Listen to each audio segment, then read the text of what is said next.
Yo, yo, yo. Welcome to Starbucks, powered by Chris Gates Fitness. I'm your host, Anthony DiNardo. With me, we have Jim Rosati.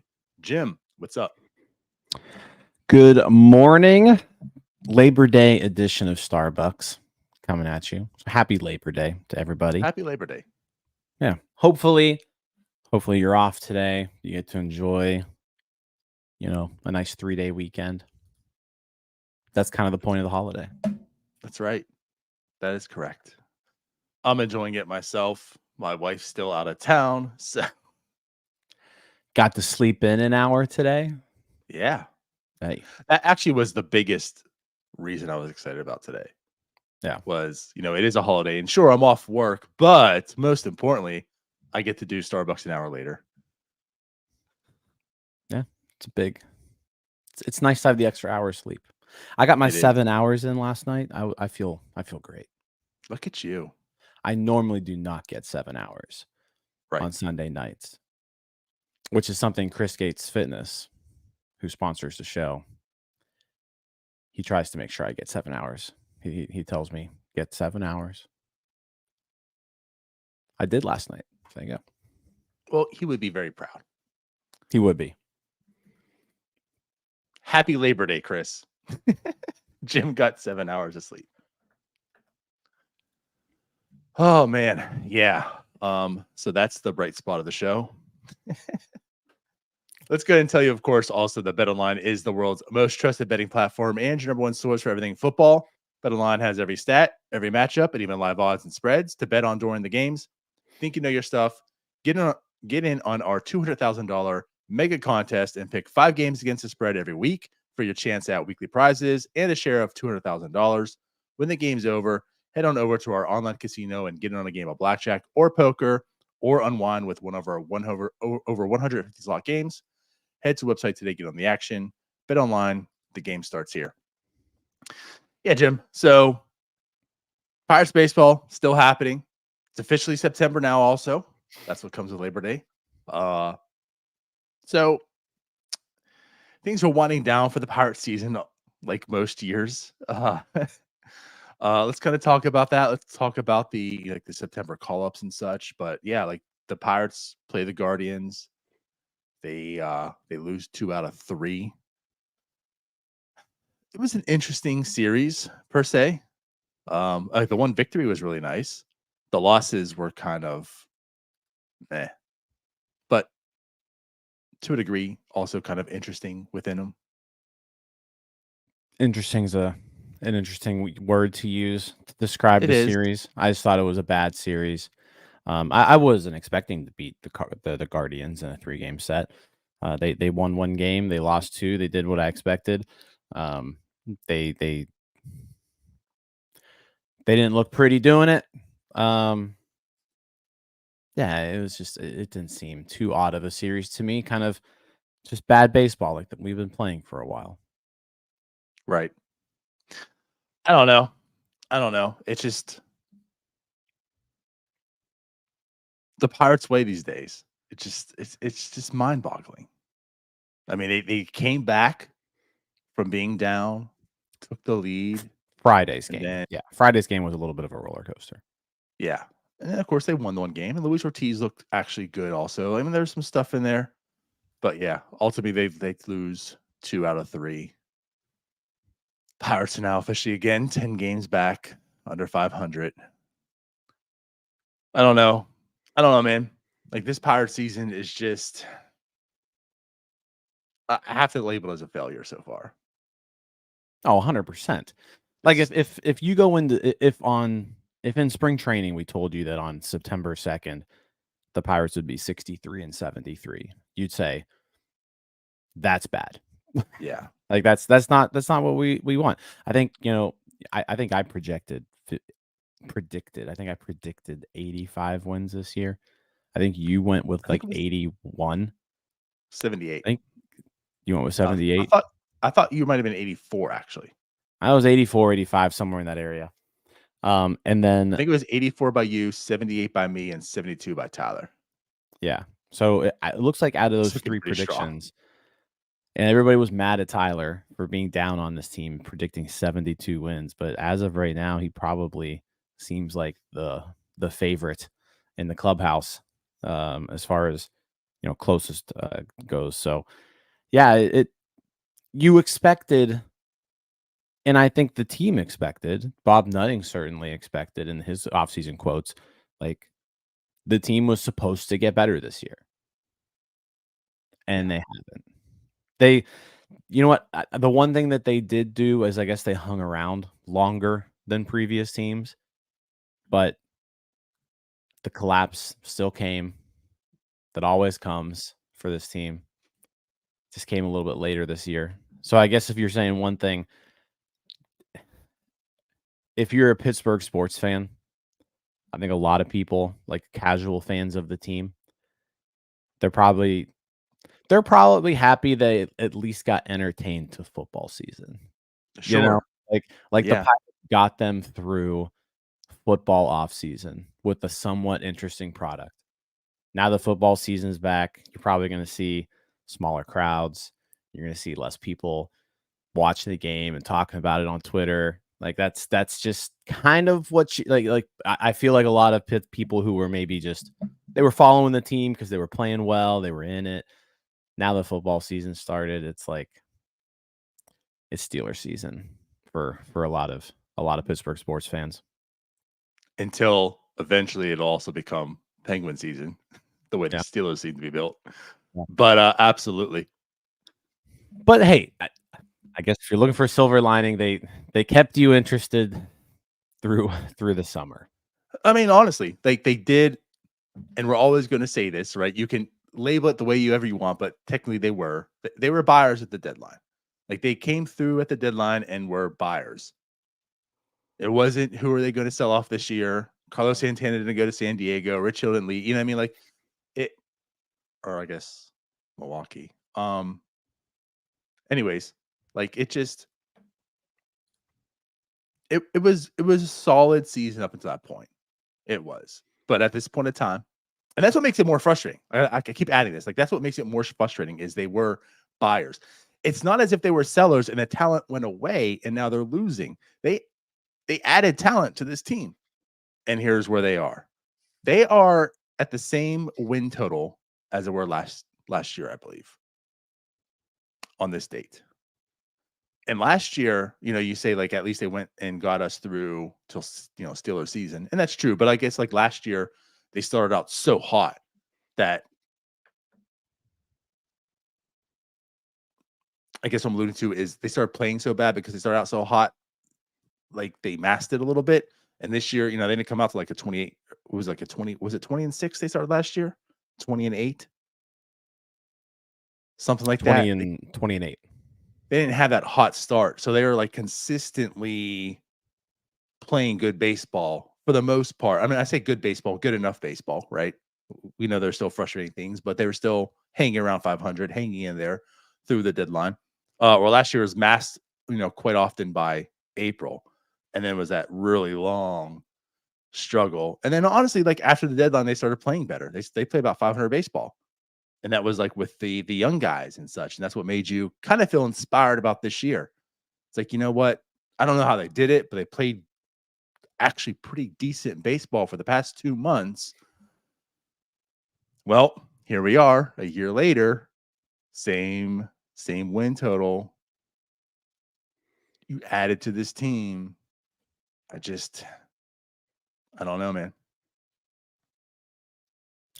No, it's been a bad season overall, and people in the comments are asking, "Hey, did you read DK's article? Did you read DK's article?" And I just pulled it up, and basically he's saying a lot of the same things that I think we took from Alex's conversation on Thursday night. When we talked to Alex, we asked him about Ben Cherington's job, right? And Alex was pretty adamant that Ben's job was safe right now. He's coming back. It would take something of biblical proportions for him to be gone.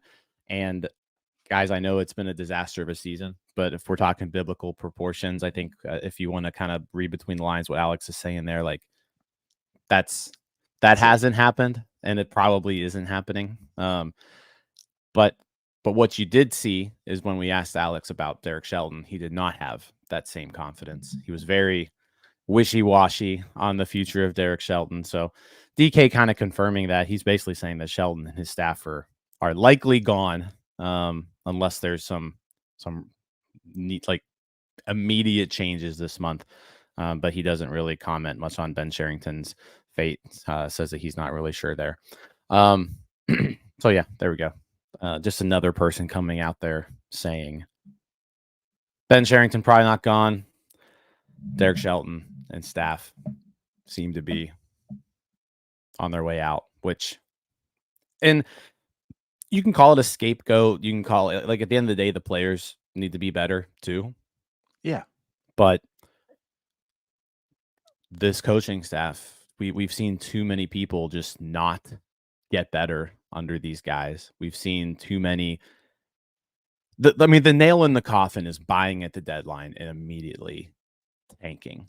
Like, that's it. Like, hey, you know what? Here's your first chance that you've had at meaningful baseball games over the course of a 5-year period. I'm going to help you out, get you a few better players than what you have in the cabinet right now. They're better. I mean, they upgraded the team, right? And this coaching staff laid an egg. And I mean, you could say the players laid an egg too, but they were led by this coaching staff. And I think that right there, like, after you add those 3 players at the deadline, you can't lose 10 games in a row and immediately tank your season over a week and a half. Can't do it. Right. There's a multiple amount of reasons that you can name, in which we pretty much have been doing so, outside of Neil. But even Neil, interjects and chimes in and agrees on a lot of stuff too. But again, like, where I'm at with the players, like, accountability has to be everywhere. And yeah, players have to be better. But I guess when I look at it is when there's a collective group that don't perform, then what's the big picture? There's 1 or 2 people that don't perform. Hey, what are you doing, buddy? Right? But when the entire group doesn't perform, what's the problem? What's the real problem? And that's where I'm at, among all the other reasons though.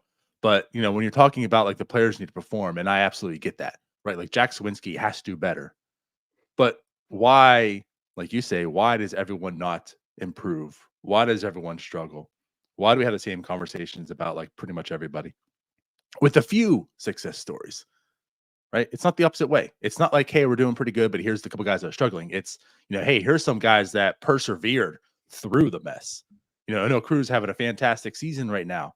Looks like he's persevered through it, and sometimes talent just trumps it. And, Brian Reynolds is Brian Reynolds. It doesn't matter the coaching staff, he's going to be good. But, like, outside of that, what do you have? What do you have?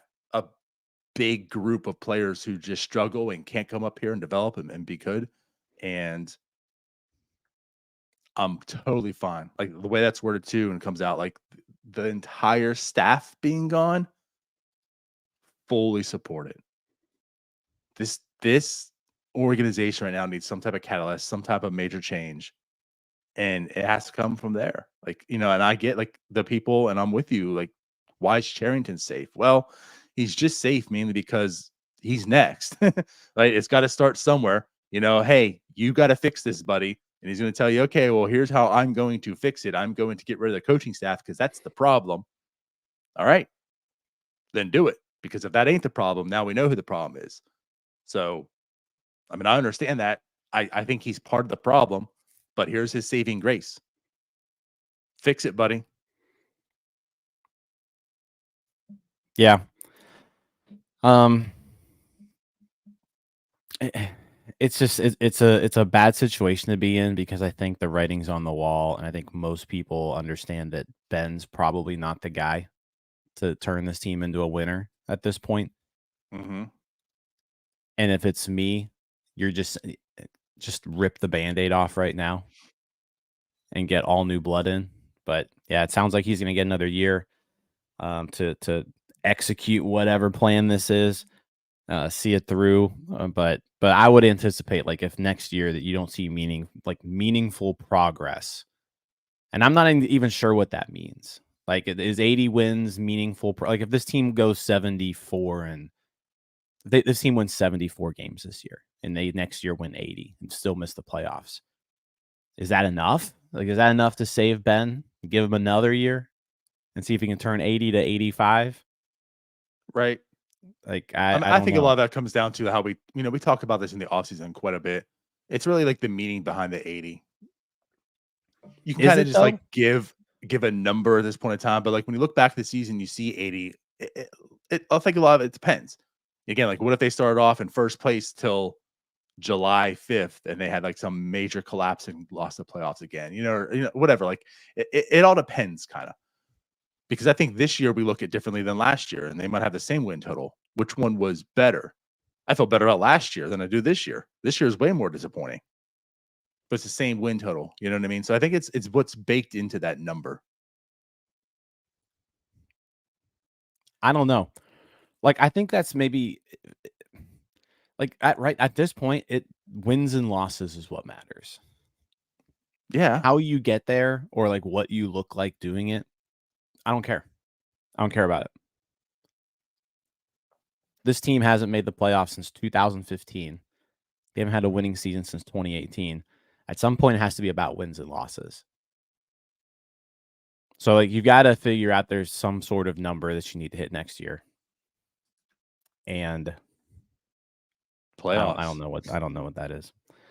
I don't know what the number is. Whatever number that gets you to the playoffs. Like, Yeah, it has to be I mean, playoffs. yeah, it has to be. You got to make the playoffs next year. There's no more excuses. Mm-mm. At that point, year 6. At that point, now you have 2 years under your belt of Paul Skeens and Jared Jones and like Brian Which Reynolds is is going to be 30 why years old, I'm Jim. If it's not next year, then he's 31 years old. Why the hell did you keep Brian Reynolds this entire time? Like, honestly, I don't pound the table enough about this, but I do talk about it. I think we all collectively kind of do. But like, keeping Brian Reynolds might be the biggest travesty that Ben Cherington has committed. Because if you're going to wait this long, what do you think? What do you think you could have gotten in return for Brian Reynolds a few years ago that could be performing right now? I mean, we're all tired of this offense. We're all looking at this and saying that there's no hitters down there. There's nothing coming up. And again, there's a good possibility he could have failed on that. I get that. So he could be a moot conversation. But it's like at some point, Brian Reynolds is going to be in his mid-30s, and is he going to have any winning seasons with the Pittsburgh Pirates under his belt? Yeah, so I'm gonna disagree with you on that. Like, I think you still need to like locking up Brian Reynolds was the right choice, but it would have been cool to not waste the first 6 seasons of Brian Reynolds' career. And that's what I'm alluding to. So since Yeah. you did, you decided, you made the choice to sell everyone else off and keep him.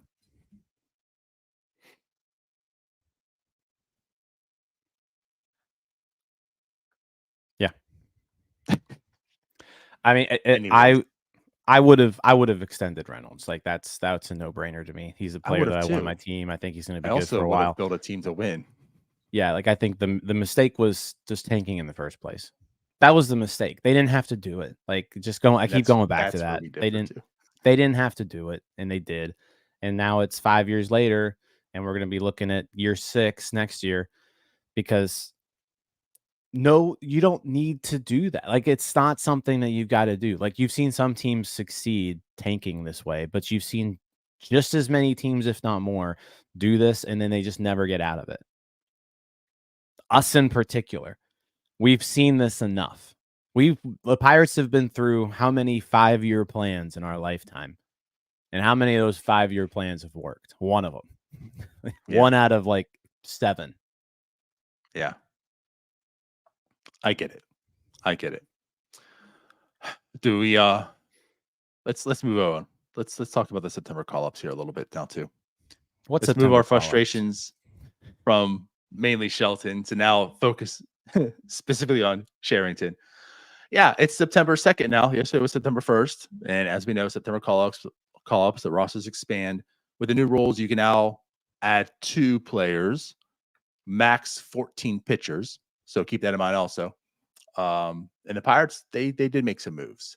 They added Colin Holderman back from the IL, and Ryan Barucki back from the IL, which is fine, which is good. Those are two guys that need to be on your team.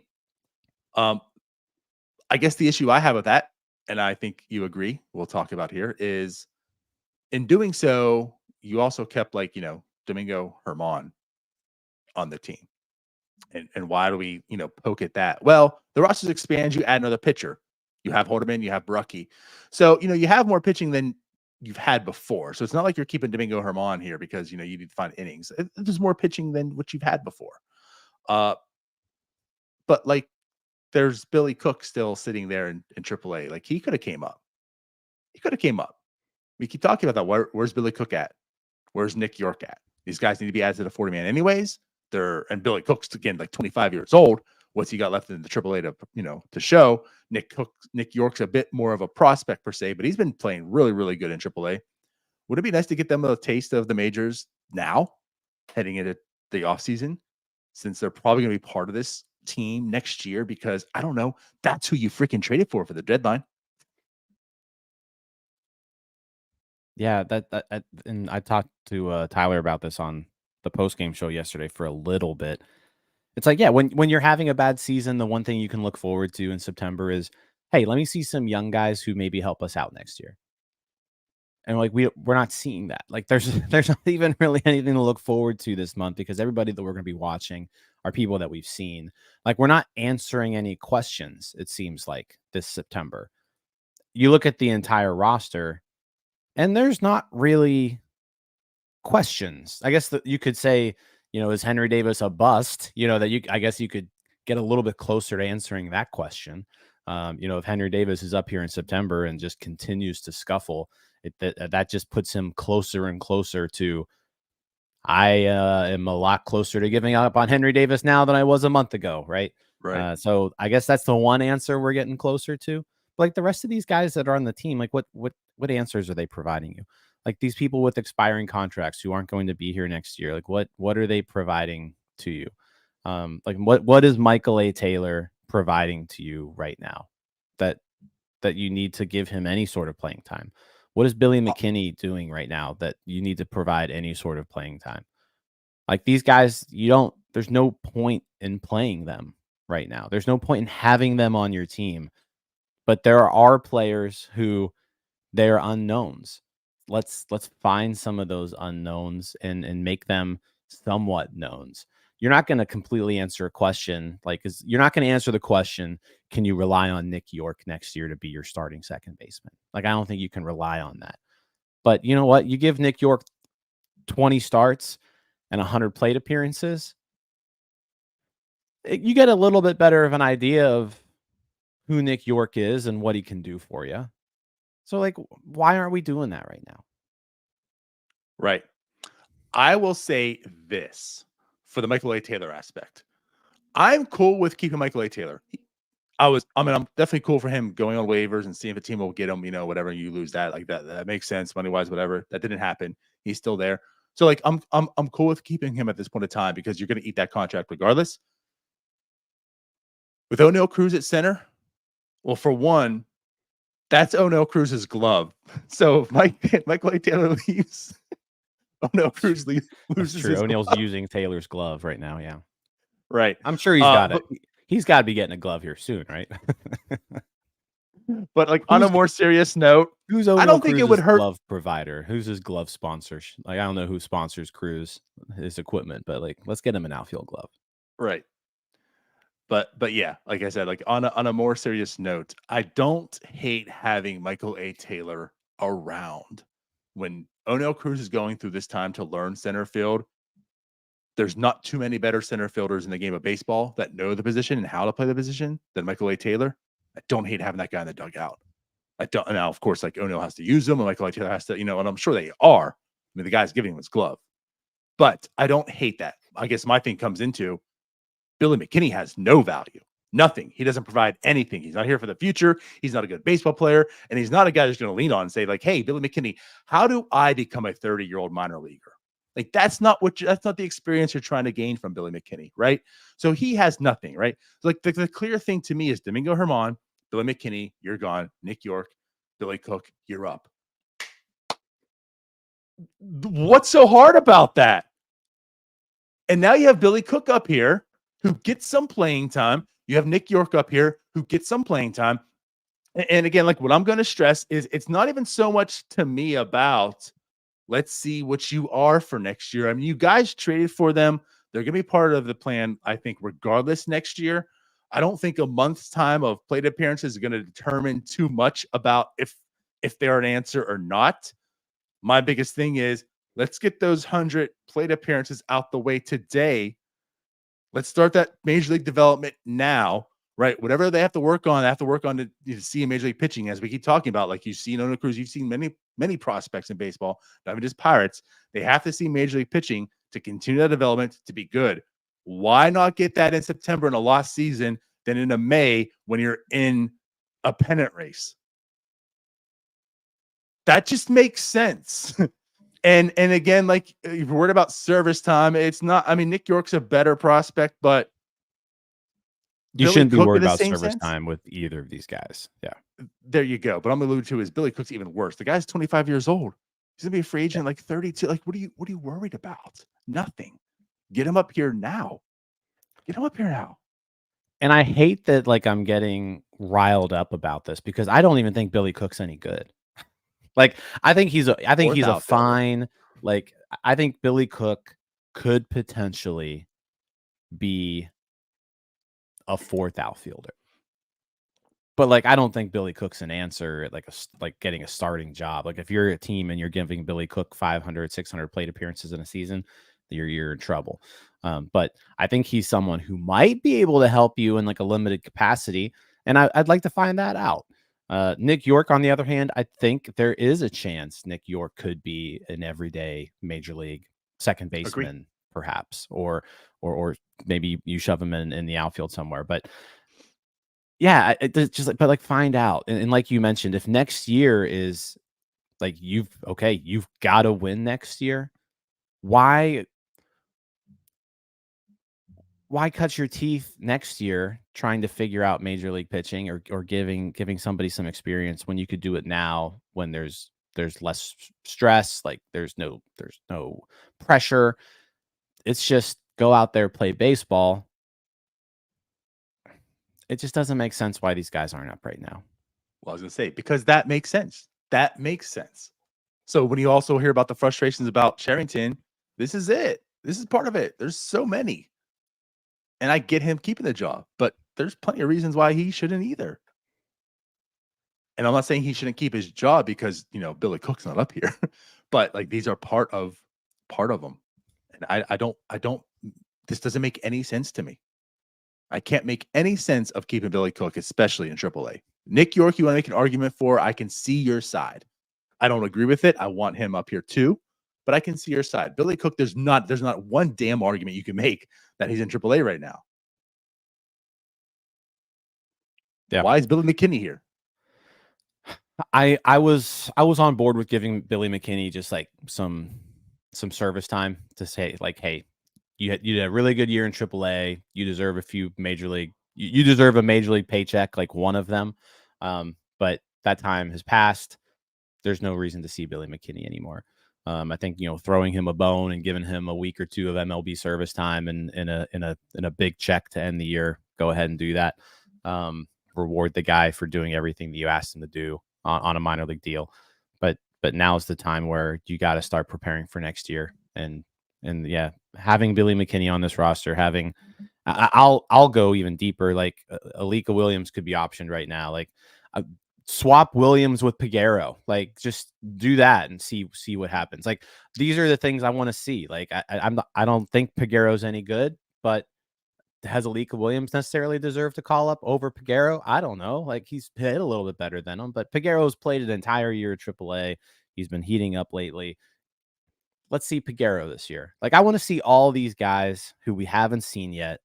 Give them a little bit of time in September because you've got to figure out who you need to rely on next year. You got to figure out who you need to roster next year because you can't roster all these guys. If you want to bring in and add people, like can you continue to roster Alika Williams this offseason? Can you continue to roster even like Connor Joe? Like if Billy Cook comes up and crushes it, then you maybe feel really comfortable moving on from Connor Joe. Saying, you know what, Billy Cook, you're the new Connor Joe. Right. Who costs $2 million less. Probably has better defense too. And again, like that's one of the things about Billy Cook. Like, right, he's probably just a fourth outfielder, but I think he has value to it because he can play different positions. I don't know exclusively yet, like how well, but well enough that he can do it. And honestly, a question here in the chat by CL is Cook better than De La Cruz? I think this probably is not. more of a right, probably not, but I think it's more of an indictment of we've never been that high on De La Cruz. It's not that Billy Cook is like really, really good. It's just that not a fan of Brian De La Cruz. No one here wanted to acquire Brian De La Cruz. Right. Brian De La Cruz hasn't put up a positive WAR season since 2022, and he's never had a season over 1 WAR. And he hasn't been an average hitter since 2021. So like, right. But don't tell the masses that at all. But those 18 home runs. Yeah. Right. But at any rate, yeah, I don't understand this September call up. And I mean, it's early. Maybe this is just a now thing and they'll get him up here soon, but if they don't. Yeah, and this is a good point too. Dave brings up, like, maybe Shelton has some say in this too.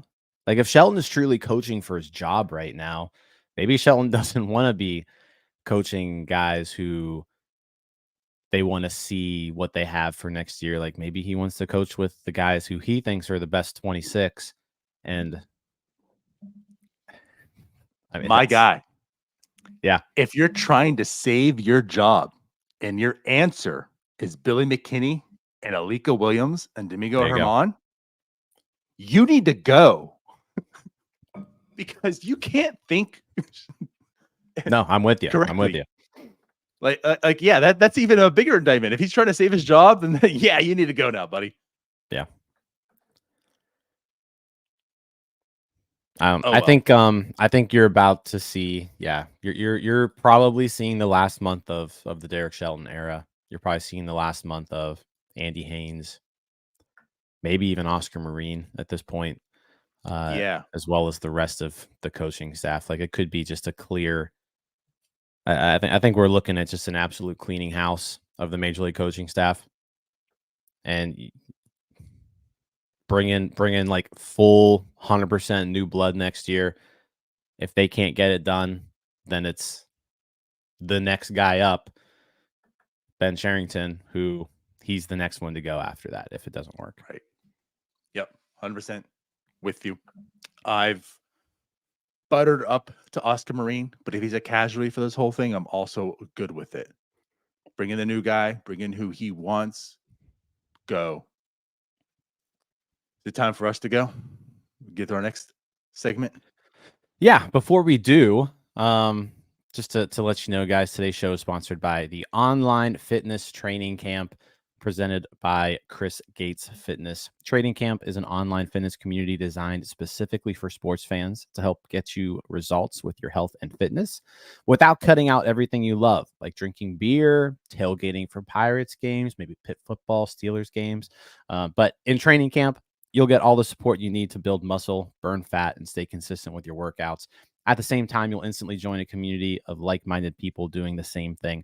With Chris as your coach, you'll get top-notch guidance. In addition to being a massive Pittsburgh sports fan, Chris has been coaching people online since 2018, and his clients consistently get results by implementing a flexible approach to diet and exercise. So if you're interested in getting brand new workout programs every month so you can achieve your health and fitness goals, fitness challenges every month to help push you to develop healthy habits, challenges within the Training Camp community, like a weekly football pick'em. I need to look and see how I did on this week's pick'em, where you get to compete with other members and score awesome prizes, access to live Q&As where you can get direct personalized support from Chris, and then the support from the community of people there to encourage you every step of the way. Visit chrisgates.com/training camp or click the link in the description if you're on YouTube. If you're listening to the podcast, click on the link in the description as well to learn more and sign up today. Use code Starbucs and you get half off your first month. There you go. Very good stuff. Well, Jim, Tyler says he's currently eating pizza at 8:30 a.m. I envy you actually right now. But Jim, it is time for our segment here. We have Anthony Murphy back with us for a Starbucs on deck. Anthony, Murph Dog, what up? What's going on? What's going on? Yeah, when I hop off of here, I got a whole yard and to clean up after that bad storm we had. We have trees all over the place. And I saw your pictures yesterday. Yeah. You posted on Twitter. It looks like you were hit with a tornado or something. Jeez, Yeah. Glad you weren't blown away. Yeah, no, that would have sucked. Sucked. But I actually had to dig myself out of my own house pretty much because I'm supposed to leave for Greensboro today. And but I got to dig myself out first pretty much. Jeez. So. Oh man, I'm sorry to hear. Yeah. Crazy. Yeah. Well,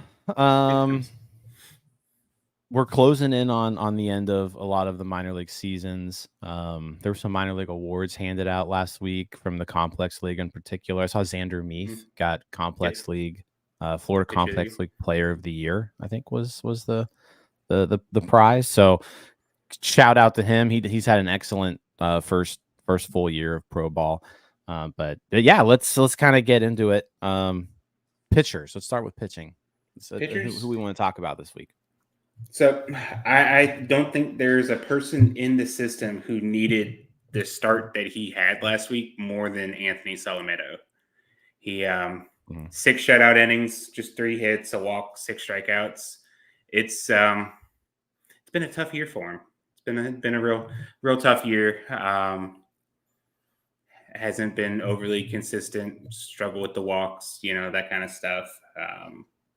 And the stuff isn't going to be too overpowering, so he kind of needs to rely on that control and command. And when it's not there, we kind of see what happens. But his last few starts, like maybe the overall stat lines haven't been pretty, but you could kind of see things starting to maybe turn a bit. Like he'll throw a couple good innings, and then things will maybe slip up at the end, and just finally put it all together for a day. So. Yeah, he's had a rough. It's been a rough 2024 for him. It started in spring training. I think he had all kinds of stuff go wrong in spring training, and he got sick, right? And then he had a car crash, I think, right? Yeah. So like things started. His season didn't start off on the right foot, and definitely struggled through August 31st, basically. And 6 scoreless his last time out. He gets his first win of the year and his 18th start. Yeah. So, good to see it. And I do want to kind of ask you here, too. Like, in review, looking at the season, do you kind of chalk this up as, like, this is just a lost year for him?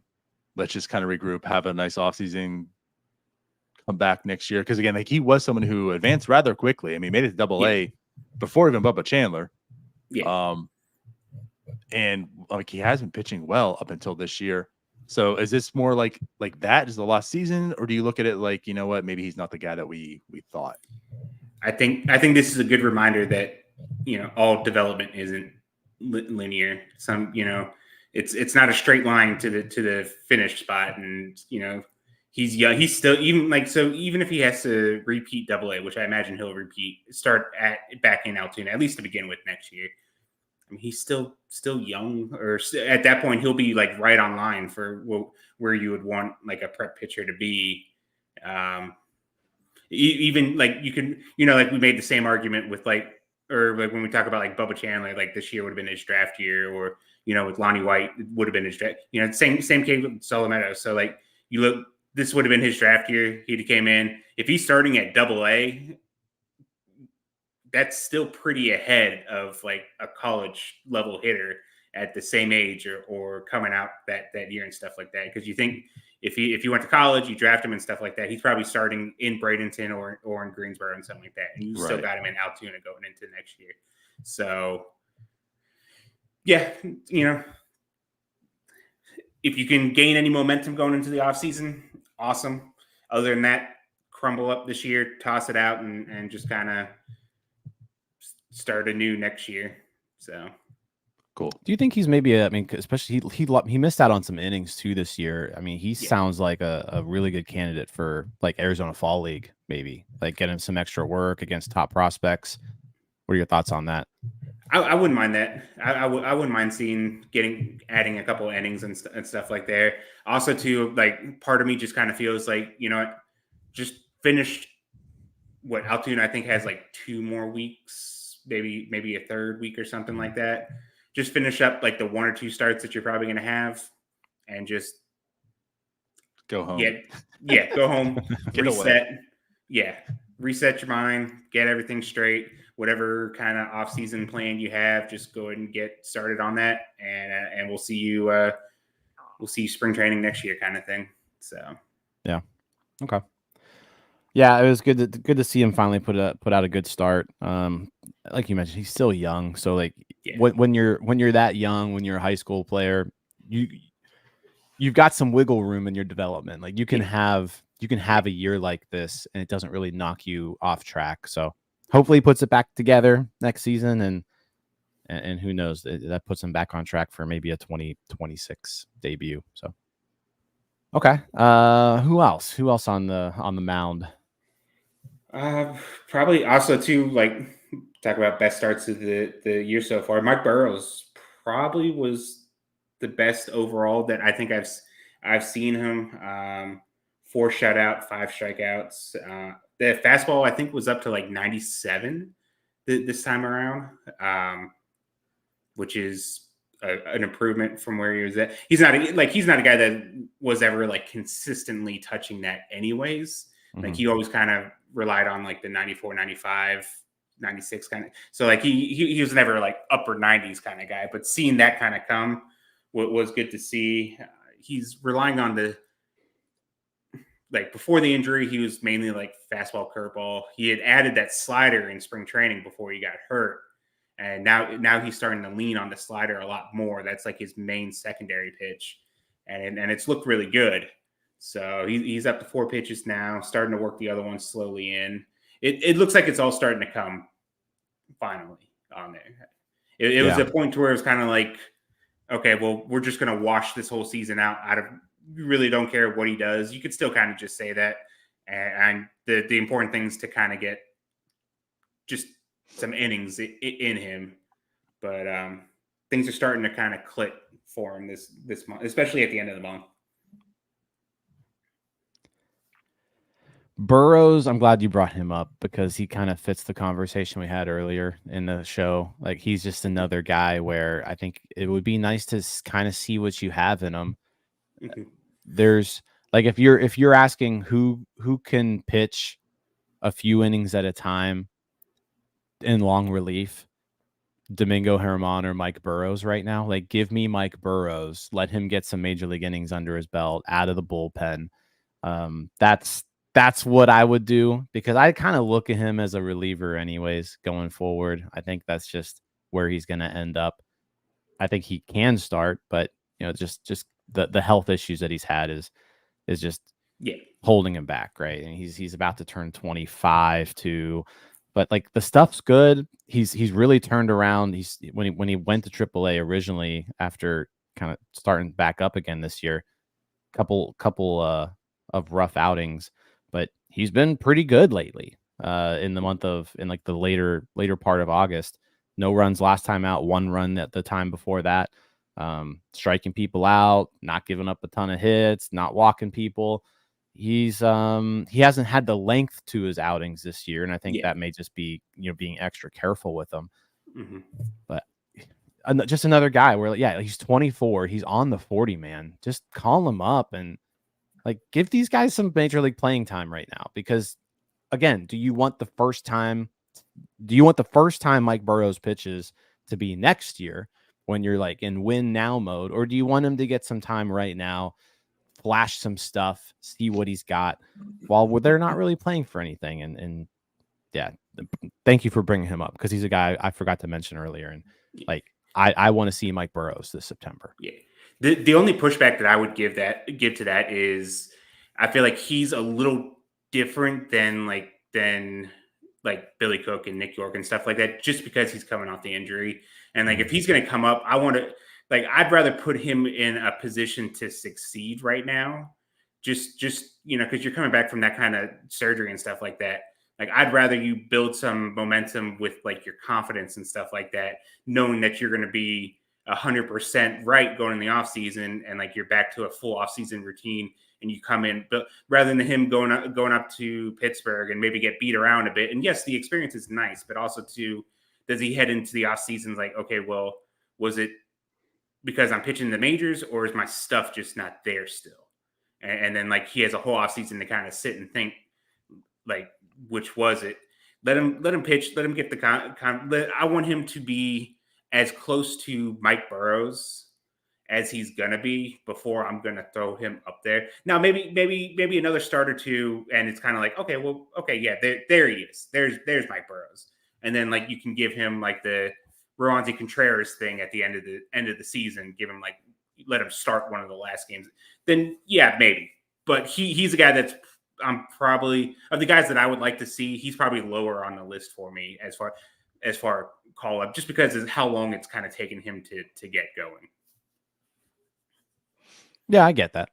Yeah, I get that. I feel like I think he deserves some time, and I want to see him going into the off season. Yeah, which is fair. You got anything to add on Burrows? I don't think. Yeah, I just want to add here too. I guess the one thing is that the control. Like coming back from Tommy John, that seems like the biggest thing. And so far, like 2 walks per 9. In Indianapolis. Is that something you're noticing as well? Is that something that's standing out? Yeah, it's for and I've noticed this with the last couple guys that we've kind of seen like work back from like Tommy John.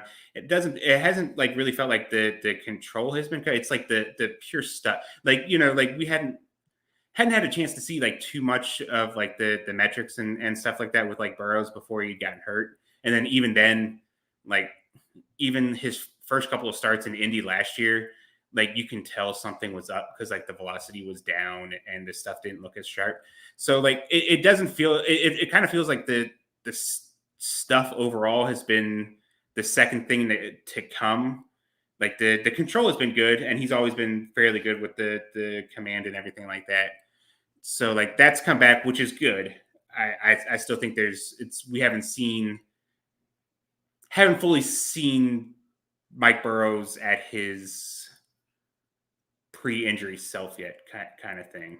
So okay, yeah, I mean, you look at 2022, right, and like what he was doing in Altoona, what he did in Greensboro in 2021. Like Mike Burrows was this team's top pitching prospect, I think, at one point. So it was at one point it was like between like him and Priester, and I feel like the general consent, like people just kind of like, well, Quinn Priester was the more recognizable name, so everyone kind of drifted to that. But it's like kind of like, well, I mean, Mike Burrows is like a legit like top 100 prospect at one point and stuff like that. Like he had just cracked into that and was making a case for it like before the injury and stuff like that.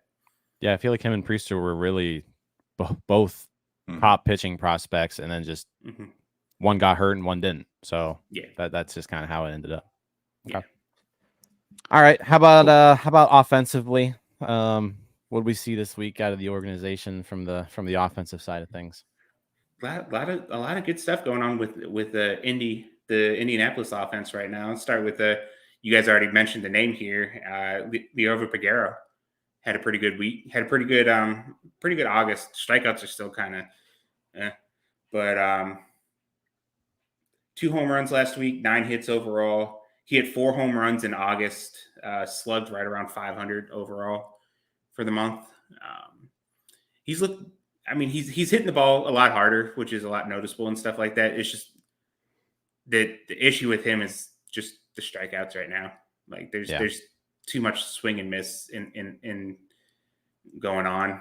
He doesn't walk a whole bunch, and he's played better at shortstop, but it's still kind of like, sometimes he'll make some of the best plays you'll see, and then like turn around and make some of the worst plays.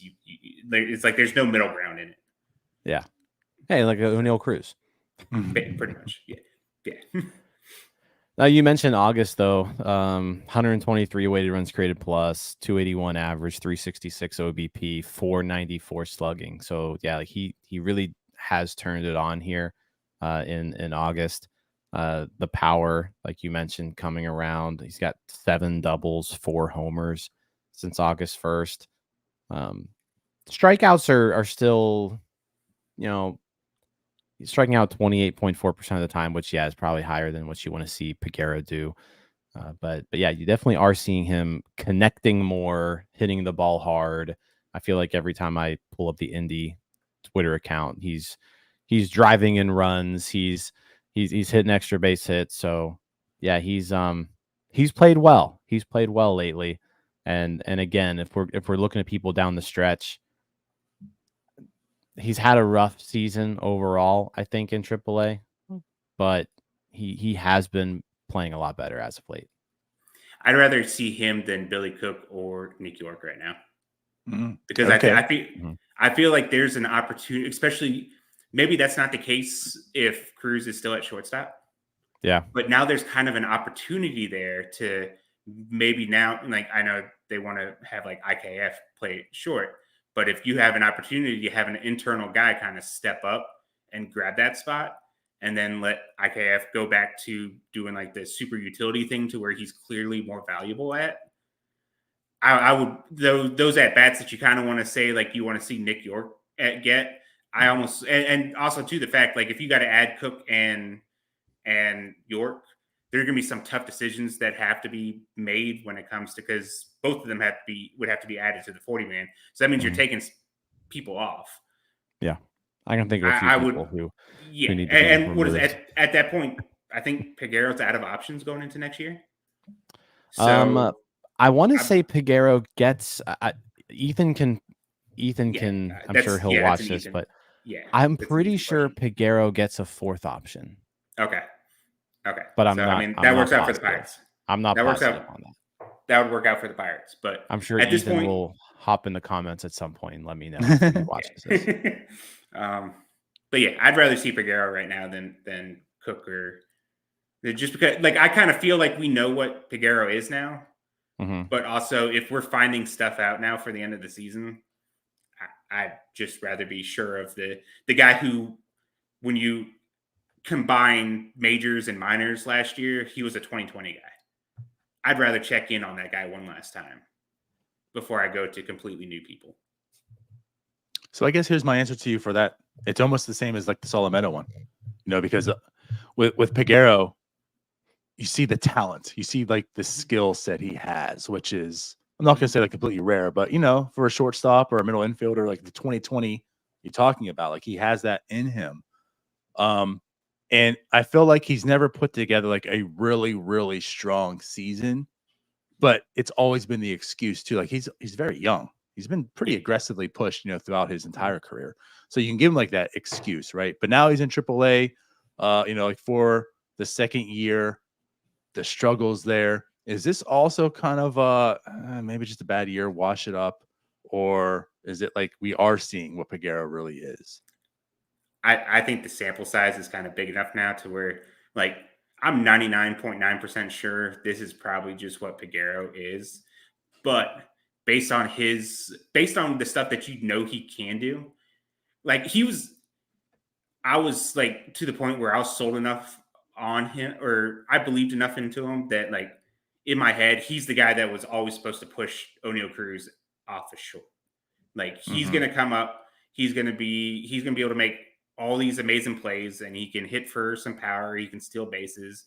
That this will be the guy that will make everyone comfortable with Cruz going to the outfield. And then at that point, no one's upset about it or anything like that.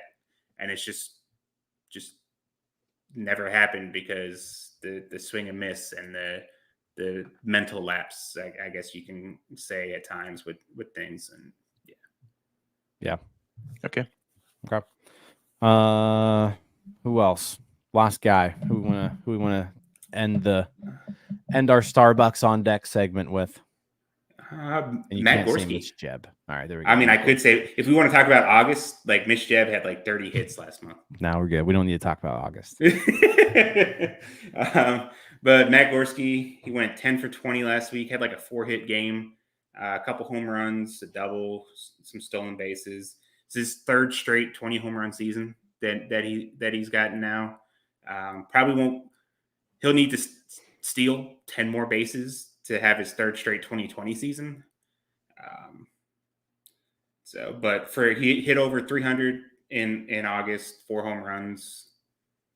Just kind of another guy that you kind of feel like you know what he is. So like it's kind of like, I mean, he's been passed over probably, but also at the same time, when he's going, he's one of the fun guys to watch in the system. I feel like if this was if Matt Gorski wasn't given an opportunity this year with all the offensive struggles that this team had in the outfield, the opportunity is just never going to come, right? Because he's actually like he can field, like that's like you're talking about what problems plagued this major league team this year.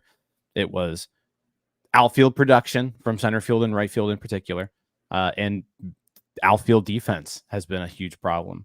So the fact that you've got Matt Gorski, who's now 26 years old, in AAA, he's had, again, 23 homers and 24 homers in 2022, 20 homers in 2023, 20 homers in 2024. He can field the position. He can steal a base or two. The fact that Matt Gorski just continues to get passed over for opportunities, and they're giving hundreds of plate appearances to Edward Olivares, and they're giving 100 plate appearances to G1 Bay. They're giving these guys playing time, but they're not giving Matt Gorski any playing time. I think that just kind of shows you what the organization thinks of Matt Gorski. I think they probably just look at him as AAA depth at this point. And like you need that. You need AAA depth. It's a thing that organizations need. But yeah, I feel like if Gorski didn't get his chance this year, the chance isn't coming. Yeah. I don't imagine it happens. And 20, I mean, he probably still has like a year or two left, probably until like minor league free agency. Mm-hmm. But like he's probably a guy that just rides it out in the AAA outfield until he's a free agent, and maybe he's someone who catches on somewhere and then has a very hot spring with another team, and then they decide to break camp with him. And Nelson asks, what's the problem with him? And I think the main issue is strikes out too much. And he's just the hit tool isn't there. Like if you're comfortable with your outfielder hitting 210, which is what the Pirates outfield is doing, right? They seem pretty comfortable with that. But like Matt Gorski, someone, if you call him up right now, he's probably hitting 210 and give you a little bit of power, like which is what the Pirates have. He's the best defensive center fielder in the upper system right now, probably pretty easily. Oh yeah, I would agree with that. But yeah, if defense. Yeah, if he hasn't been given a shot, then it's just not happening. Because he's not getting a shot next year. No.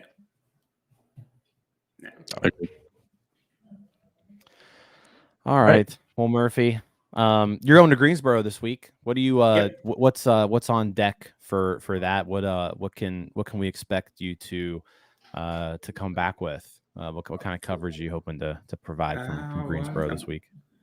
Well, just like the Bradenton trip, like at Bradenton, I was able to get like video on almost every player down there, even some of the guys in the complex. That'd probably be the goal there.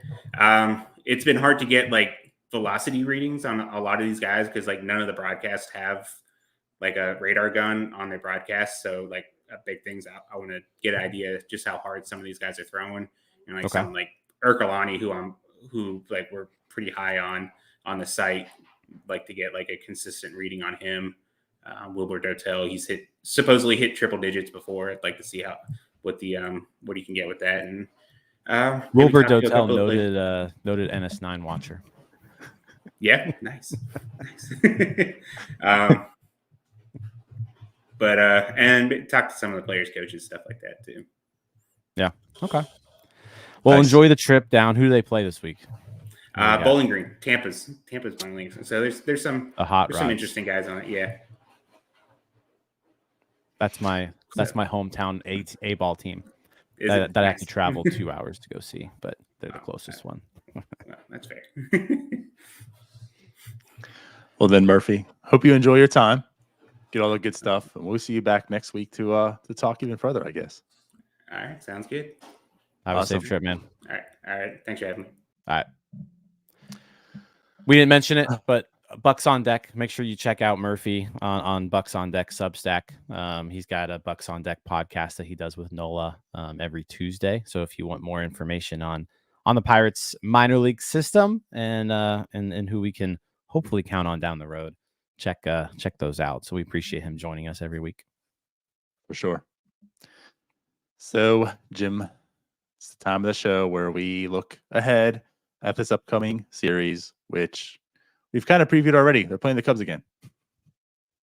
Just, I guess, a little bit slightly different pitching, which that didn't matter at all. Clearly, Mr. What if they sweep the Cubs? Yeah, that didn't matter. But they play the Cubs again. And I don't know. I don't know how to talk about this one because it was this disaster last time. And then they took only 1 out of 3, the Guardians, and now the Cubs are back. And I got to say, too, like the Cubs are they are hot. They are playing some good baseball. That offense is just on fire. Yeah, I mean, bode well for the Pirates and Derek Shelton's future. I was gonna say, like, I feel like I just looked and the Cubs were, scuffling in a game or two under 500, and now you look and they're 71-66. They're 5 games over 500. They're still 9 games back of the Brewers, so that likely isn't happening. But the Cubs are like they're at least still in contention for a wild card spot, which is wild because at the deadline you did not think that was the case, but they're just 3 games behind the Braves right now for that last wild card spot. Only the Mets are ahead of them when it comes to battling for that position. Yeah, they're on fire. They've won 6 in a row. They're 9-1 in their last 10. They've got their Shota Imanaga's back healthy, so they've kind of got their full pitching staff going. Yeah, they're playing really well offensively, like you mentioned. Seiya Suzuki on fire, Nico Horner on fire, Dansby Swanson's on fire. Pete Crow Armstrong has come up and has played really, really well. Bellinger, Paredes since coming. Like this team, they can hit. This team can hit up and down the lineup. There's not really a guy like Michael Busch is your worst hitter at this point as far as guys who have, like recently. But Busch has put together a pretty solid rookie season himself. Yeah, this is a good team. They've like turned themselves into a good team. And yeah, you mentioned like for the future, like the Cubs are the team that you got to worry the most about in this division because they're the one team that can just spend whatever they want at any point in time. And they haven't chosen to do that really lately. They did spend a bit this offseason, but they're like the one really big market team that you got to deal with in the NL Central. Everyone else you're kind of on a level playing field with. St. Louis is, probably a step above Milwaukee, Cincinnati, Pittsburgh, but like Chicago's the team where if they want to go out there and just outspend everybody and just like beat teams because of money, they can do it. And so when you start combining money with good decisions and homegrown talent, they can start getting scary. For sure. And things kind of seem to be clicking right now for them. Well, and like oddly enough, right, we talked about their trade deadline just a little bit, but it's kind of weird because the Cubs, like, what are you doing? You're not going anywhere. Why are you making these moves? Which some of the moves, and again, like we jokingly tell, those are like the moves you want to see the Pirates do like a year or 2 ago, right? Out of the deadline now for the future, but it's kind of working in their favor right now. And again, I don't know if playoffs are in their future or not, but they are a much better team. They are playing much better, and I definitely want to talk again. Like last week, we talked about how the pitching's strong, like for them, like starting pitching. That's why the matchups are really, really good. Outside of Hendricks, their pitching rotation is pretty solid.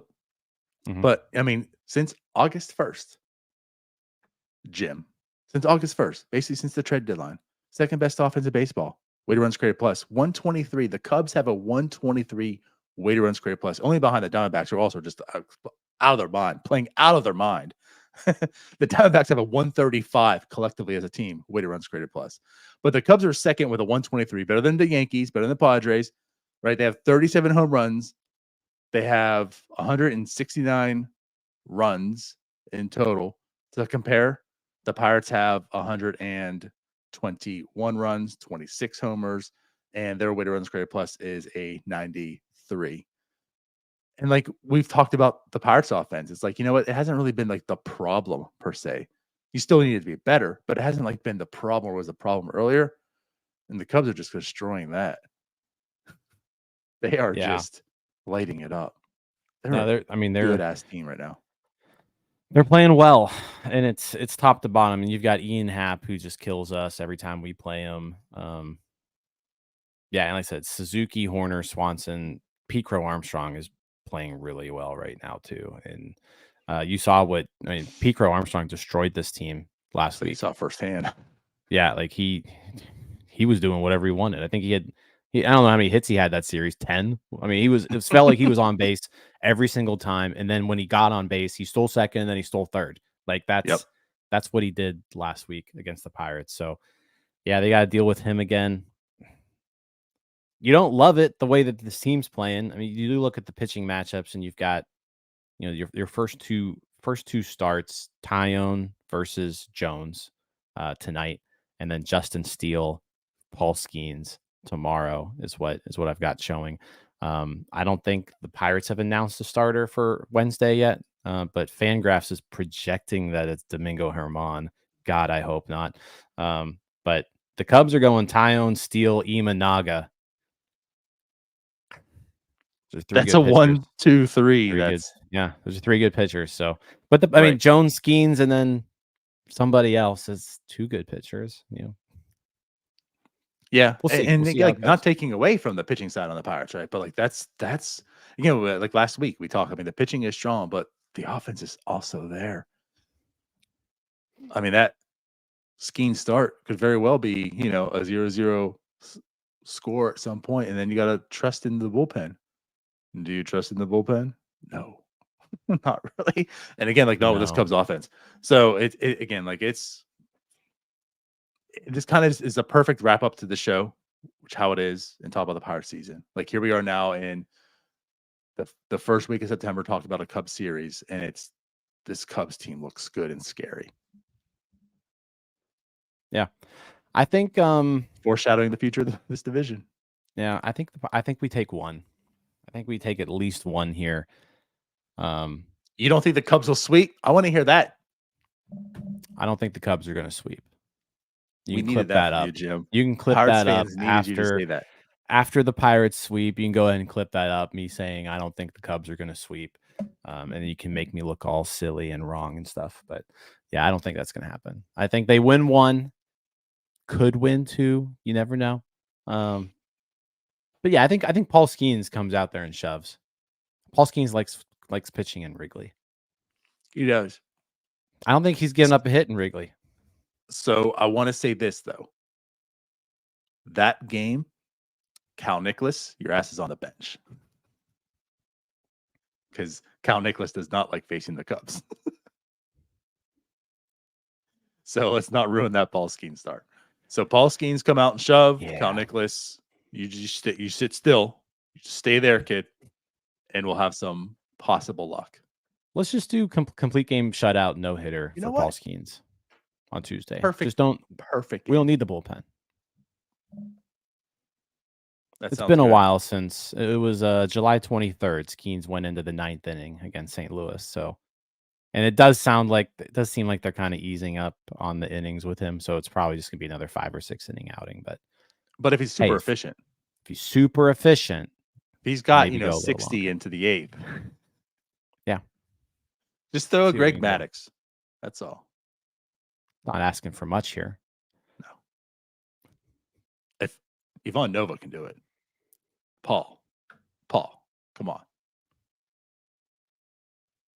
If Domingo Germán can pitch a perfect game, then anybody can. Honestly, though, like I'm pretty sure that just shows you how much of a crapshoot just a year ago we were talking about a Domingo Herman perfect game. That's how weird baseball is. All right. Are we done? Yes, we are done.